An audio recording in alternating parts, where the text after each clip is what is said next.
আসসালামু আলাইকুম বন্ধুরা, cook and kids with Rumana channel থেকে আমি ইলিন বলছি। আজকে আমি আপনাদের সামনে একটি কোরবানির ব্লগ নিয়ে হাজির হয়েছি। আজকের এই ভিডিওতে আমি দেখাবো আমরা আমাদের এই বছরের গরুটি কোথা থেকে কিনলাম, কত দামে কিনলাম এবং কিভাবে বাসায় আনলাম সেটি তুলে ধরবো। তো চলুন বন্ধুরা, ব্লগটি শুরু করা যাক। আমরা 26 তারিখ চলে গিয়েছিলাম মৃধাবাড়ি গরুর হাটে। এটা কাজলায় বসে। এই হাটটার মধ্যে প্রচুর গরু রয়েছে।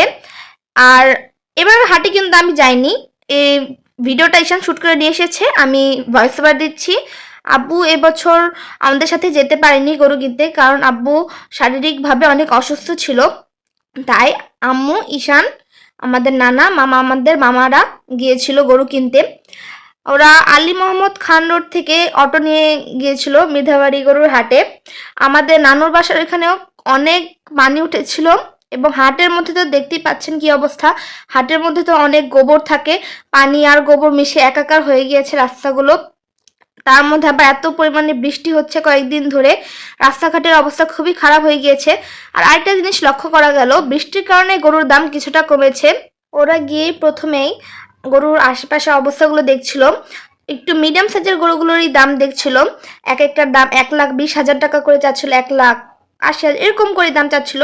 ব্যাপারীরা বৃষ্টির কারণে একটু ভয় পেয়ে গিয়েছে আমার মনে হচ্ছে, কারণ ওরা উল্টাপাল্টা দাম চাইছে না, মানে বিক্রির দামটাই বলছিল ওরা। এটা দেখে ভালোই লাগলো। আমাদের নানা গিয়ে প্রথমে শাহিওয়াল এবং বড় বড় জাতের বলদ গরুগুলো দেখছিল, কিন্তু ওইগুলোর দাম অতিরিক্ত চাইছিল। আমাদের বাজেট যেহেতু কিছুটা কম, সেই অনুযায়ী আমাদের দেখতে হবে। এগুলোর বাজেট 3 লাখ 4 লাখ টাকা করে চাইছিল। আমাদের বাজেটটা এত বেশি না, একটু কম। বন্ধুরা, আশা করছি আপনারা দেখতেই পাচ্ছেন হাটের অবস্থা কীরকম।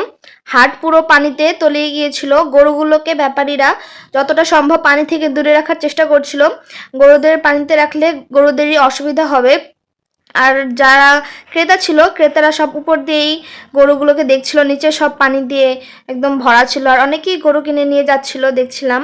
অনেক জায়গায় দামাদামি এবং ঘোরাঘুরি করার পর অবশেষে আমাদের লাল গরুটা কেনা হয়ে যায়। আমাদের এবারে গরুটার রং হচ্ছে লাল, এবং এই গরুটা এত পাগলা ছিল, এত পাগলামি করছিল কি বলবো। আর আমি তো যাইনি, কিন্তু ভিডিও দেখে বুঝতে পারলাম, এবং ঈশান আমাকে বলছিল যে ওদের খুবই অসুবিধা হচ্ছিল গরুটাকে নিতে। গরু যেই তেজ দেখাচ্ছিল, আর গরুটা খুবই দুষ্ট ছিল, একদমই কথা শুনতে চায় না। গরুকে ধরতে গিয়ে এবং গরু আনতে গিয়ে আমাদের মামাদের অবস্থা খুবই খারাপ হয়ে যাচ্ছিল। গরুটা কারো কথাই মানছিল না, গরুটাকে ধরাই যাচ্ছিল না। আমাদের মামাদের হাত ছেলে গিয়েছিল গরুটাকে ধরতে ধরতে। এতক্ষণে নিশ্চয়ই আপনাদের মনে খুবই আগ্রহ জেগেছে যে এই গরুটার দাম কত নিয়েছে।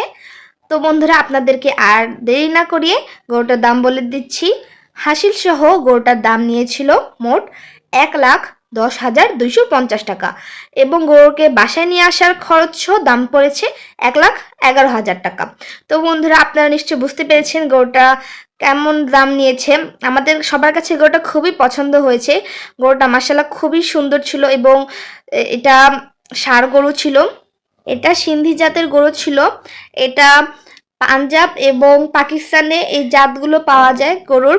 আপনারা কমেন্ট বক্সে জানাতে ভুলবেন না বন্ধুরা আমাদের এই গরুটি দেখতে কেমন হয়েছে, এবং আপনারা সবাই প্লিজ দয়া করে মাশাআল্লাহ বলতে ভুলবেন না।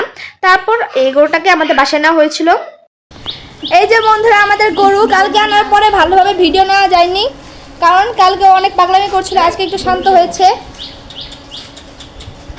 গরুকে আমরা একটু আগে ঘাস খাওয়ালাম, খড় খাওয়ালাম। এই যে আমাদের গরু কত সুন্দরভাবে তাকিয়ে রয়েছে। এই, তুমি কাতর করেছো গরুকে? পছন্দ হয়েছে তোমার? হ্যাঁ। তোমার? হ্যাঁ, আমারও পছন্দ হয়েছে, কিন্তু গরুটা খুবই পাগলা, কিন্তু শান্ত হয়ে যায়। আমারও খুব ভালো লেগেছে গরুটা, কিন্তু গরু খুবই তেজি গরু, ধরতে গেলেই গুতা মারার চেষ্টা করে।